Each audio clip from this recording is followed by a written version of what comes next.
ဒီ software တွေမှာမပြင်ခင်စိတ်နဲ့အရင်ပြင်တတ်အောင်လေ့ကျင့်ရတယ်မင်းတို့ငါတို့သိတဲ့အတိုင်းပဲငါတို့ဓာတ်ပုံဆရာတွေကရိုက်ဖို့နဲ့ပြင်ဖို့ဆိုရင်ရိုက်ဖို့ပဲအားတန်တာမပြင်ကျင်တော့ပြင်ရတာပြင်းတယ်အများနဲ့တင်တိုင်းမှာလာမေးတယ်ဆရာကျွန်တော်မြန်မြန်ဆန်ဆန်လွယ်ကူပြင်လို့ရတဲ့နည်းတွေသင်ပေးပါ one click တွေပါသင်ပေးပါလားပြောတယ်အမြန်ဆုံးပုံတွေကိုပြင်တတ်အောင်ဘယ်လိုလေ့ကျင့်ရမလဲလေ့လာရမလဲသင်ရမလဲပြောတယ်အဲတော့ဆရာအနေနဲ့အကြံဉာဏ်ပေးတာဗါလဲဆိုတော့မင်းတို့ပြင်မဲ့ပုံတွေကိုကိုယ်တိုင်ကိုကြဒီ software တွေမှာမပြင်ခင်စိတ်နဲ့အရင်ပြင်တတ်အောင်လေ့ကျင့်ရတယ်အဲ့ဒါမှတော့စိတ်နဲ့ပြင်တတ်နေလို့ဆိုရင်တကယ်ပြင်တဲ့ချိန်ကျရင်ဒါလုံးမယ်ပေါ့ software ထဲမှာမပြင်ခင်စိတ်နဲ့အရင်ပြင်ကြည့်အောင်မေးမယ်အဲ့ဒါလေးပဲ like ဖြေလိုက်ရုံပဲဒီပုံမှာ exposure အတိုး shot လုပ်ဖို့လိုလားမလိုလားလိုတယ်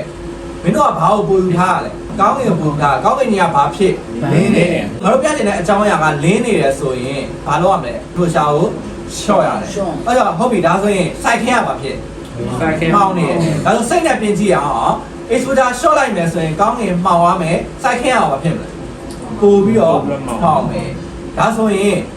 ဒီ site ကိုပြန်လင်းဖို့အတွက်ဘာပြန်တင်ရမလဲအမောင်တည်တတ်မယ်ဆိုဘာတင်ရလဲ share တို့တင်ရမှာဟုတ်ပြီသိပြီ exposure short မယ်မှောင်သွားတဲ့နေရာမှာဒီဘာပြန်တင်မလဲ share တို့ပြန်တင်မယ်ဆိုတော့အဖြေတစ်ခုထွက်လာအဲ့လိုမဟုတ်သေးဘူးဒါနောက်တစ်မျိုးထပ်ပြီးစဉ်းစားမယ်ကောင်းငင်ကလင်းနေရဆိုတော့ကောင်းငင်တည်တဲ့အလင်းကို short လို့မရနိုင်ဘူးလား short လို့ရတဲ့နည်းလမ်းရှိမလားရှိပါတော့ ဘာတော့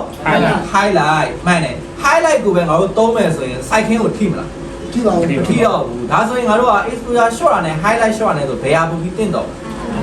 highlight short တာတင့်တော့မယ် right ဟုတ်တယ်နော်အဲ့လိုမျိုးတွေးရတယ်ဖြစ်တင်လားမဖြစ်တင်လားကောင်းကင်နဲ့မင်းပြကြည့်လို့အဆင်ပြေလို့ပြောရမှာပေါ့အဓိကယူထားတဲ့နေရာကဘယ်နေရာတော့ပြန်ပြောပါအောင်ကောင်းကင်ဆရာကကောင်းကင်ကိုပိုလောက်အောင်လုပ်လို့ရတဲ့ဟာတင်ထားတယ်မဟုတ်လားဟုတ်အဲ့တော့ငါတို့ကကောင်းကင်နဲ့မြေပြင်ကို dynamic ညီရအောင်လို့ငါတို့ကူညီပေးမဲ့ဟာတစ်ခုရှိတယ်အဲ့ဒါဘာတော့50လောက်ပြင်လိုက်ဘုမကောင်းပါဘူးလားကောင်းပါပါပီနေပြီးတော့အဖကြည့်မယ်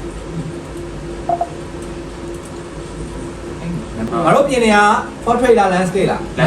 landscape အယောင်စုံမလား6လားစုံမယ်ဒါပေမဲ့ဒီတိုင်းကြိုက်ရင်တော့ဒီတိုင်းစေးလိုက်လို့ရတယ်မကြိုက်သေးဘူးအယောင်ထပ်စုံမယ်ဆိုရင်ပုံထဲမှာရှိတဲ့အယောင်အားလုံးကိုစုဖို့6ဖို့ဘာတော့3ကျင်20လောက်တင်လိုက်Photoshop ရဲ့ရောက်လာထပ်ပြီး before after ကြည့်ပါဦးစိတ်တိုင်းကြားရလားကြားပါတယ်စိတ်လိုက်ခြေပတ်မထောက်တဲ့သူကခြေပတ်ထုတ်ခြေပတ်ထုတ်တဲ့သူက Ctrl S Ctrl W နဲ့ထွက်တော့နော်